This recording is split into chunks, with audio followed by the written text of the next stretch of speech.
I write books because the greatest influence on my life were the books that I read. Books have formed me, who I am today, how I think, what I feel, have all been formed by what I read. And that practice of reading good books began when I was probably in the 7th grade. My parents paid our allowance. I'm the middle child. My brother's older. My sister is younger. I'm the middle child. My parents paid us to read books as we grew up. That's how we got our allowance. Our allowance was based on reading books. They would select the books, they would put them in our hands, we would read them, and then over the dinner table at night, we would talk about what we were reading. That was our dinner discussion. They invested in... But now, my parents didn't pay us to do chores. In fact, I remember going down to my neighbor's house, Phil Conrad, and Phil was doing some stuff, and he said he got paid to do chores. I said, "You're kidding me. What a great idea."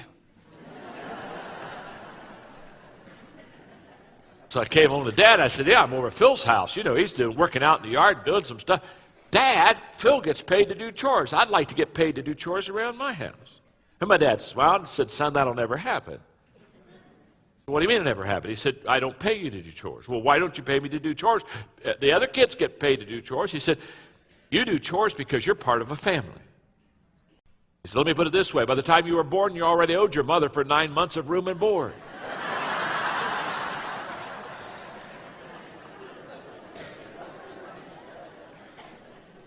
So shut up and take out the garbage. "Well, why would I pay you to take out the garbage unless I wanted you to grow up and be a garbage man?" "I put my money," he said, "where my values are. And if I can fill your mind with the right thoughts, it'll be amazing what you can accomplish in life." Now, I say that to you because many of you are parents and many of you are grandparents. I would highly suggest you start investing in your children and your grandchildren by picking out and putting in their hands books that'll change their life. It'll be the greatest investment that you ever make.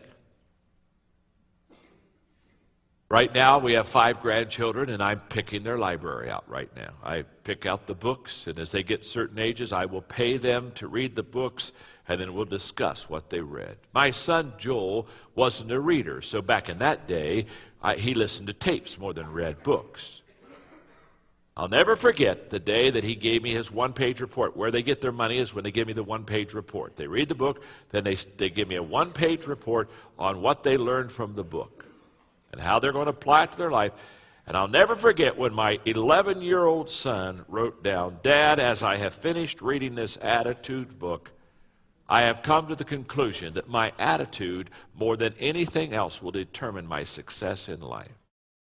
I'm going to right now, if you're a parent or a grandparent, I'm going to give you more than 3, but I'm going to give you about 4 or 5 books to choose from, okay, that are great for your kids. The first one is called The Difference Maker. It's a book on attitude. And here's what it basically says. Your attitude isn't everything, but it's the main thing that'll make a difference in your life.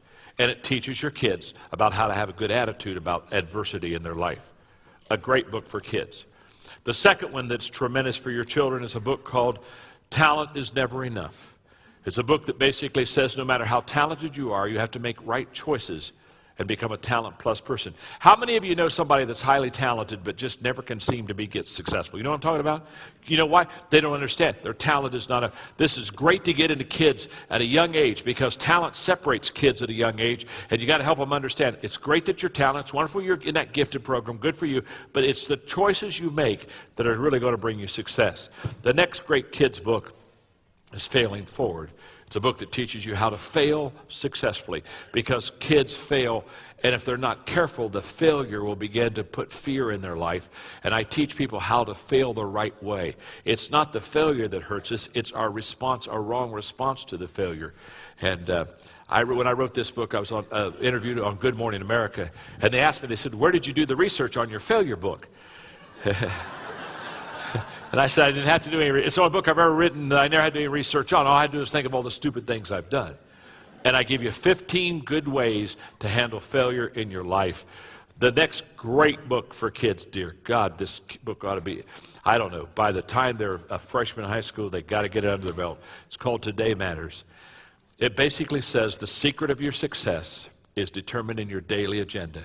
It's not something out there that you're hoping for someday somewhere under the rainbow. It's the things that you do daily. Basically, I take success and help you understand it's in the daily management of certain decisions. And I have 12 decisions that you want to manage on a daily basis. That makes up the 12 chapters. A great book. My wife says this book is me. She says, John, of all the books you've ever written, if anybody ever wants to understand you, this is the book. It's called Thinking for a Change. Remember earlier I said the greatest difference between successful and unsuccessful people is how they think.